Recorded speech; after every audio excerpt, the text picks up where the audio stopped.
Chapter 11 Trapped.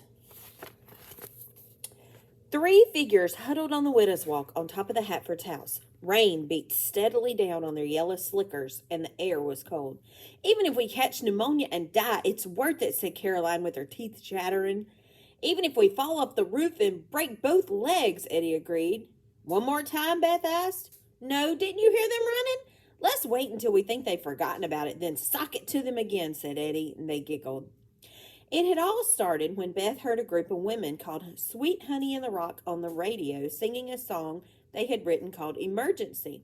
She had called the others to listen. Caroline wasn't sure how they did it, but using only their voices, the singers had managed to make themselves sound just like a fire siren, each singing a different pitch but rising and falling together at exactly the same time. So Caroline, Beth, and Eddie had gone out in the garage and lain in the loft practicing quietly, and they did it. Not as well as Sweet Honey in the Rock, but well enough. What's more, they discovered that if they kept their voices soft and wavered them just a little, they sounded like something none of them had ever heard before. Not a siren exactly, not quite human, not quite animal. And as soon as they discovered that, they knew what they were going to do. Never had they felt such power. "How long should we wait? I'm so soggy I'm going to grow mushrooms," Beth said. "We have to lull them into thinking they were imagining things," Eddie told her. Caroline smiled to herself in the dark as she huddled in her corner of the widow's walk. She had been so embarrassed when Mr. Hatford called and asked for his briefs back. And then to have to walk down to the bridge with Mr. Hatford watching and exchange things with Wally, it was too much to handle. Humiliation, that dreadful needed revenge.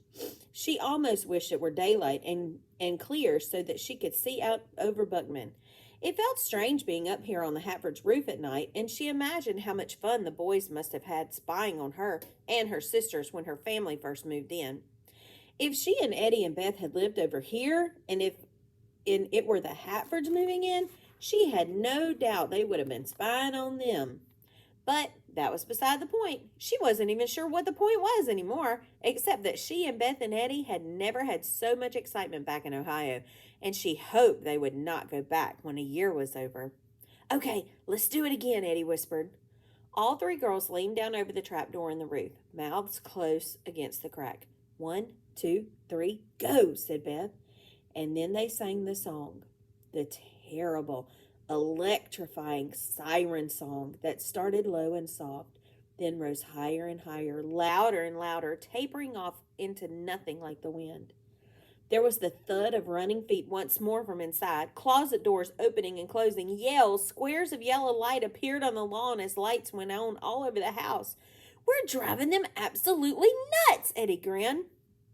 "Positively bonkers," said Caroline. "How long are we going to keep doing this? Till they come running and screaming out of the house with their hands up?" It was a question they hadn't discussed. "Why don't we keep it up till their parents get home?" "Because then our parents will be home and we'll have a lot of explaining to do," said Eddie. "What time is it?" 8:30. 15 more minutes then. Mom said not to expect them back before 9. That will give us time to get home and put the ladder away. The footsteps and door banging went on for some time before the house grew quiet again. Once more, Beth gave the signal, and once more the three girls leaned over, noses almost touching the roof, and made the sound that rose and fell like the wind. This time they wavered their voices so that the song was even more eerie, more ghost-like. When they stopped, however, there was no noise from below. No voices, no footsteps, nothing. The girls did it again a little louder and waited. Still nothing. Caroline looked over the side of the railing. There were no squares of yellow light on in the lawn, meaning that the boys had turned out all the lights. What were they doing? She and Eddie and Beth exchanged glances. Maybe they left. Maybe they just silently closed up and headed for the school to get to their parents.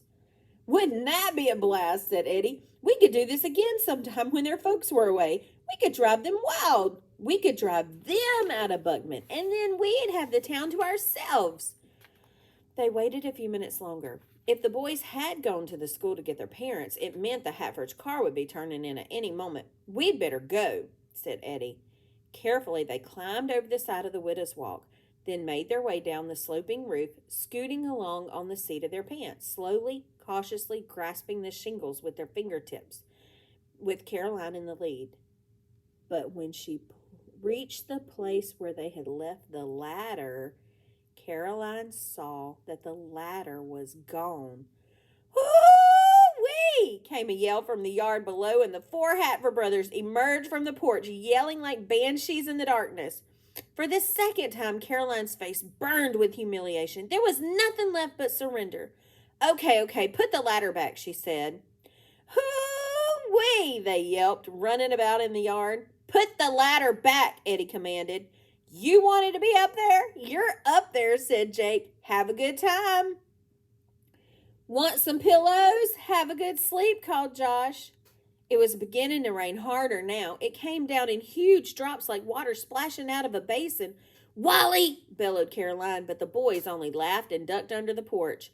What had been fun before was scary now. Because of the rain and the dark, it was hard to maneuver. "Come on," said Beth. "I've got an idea."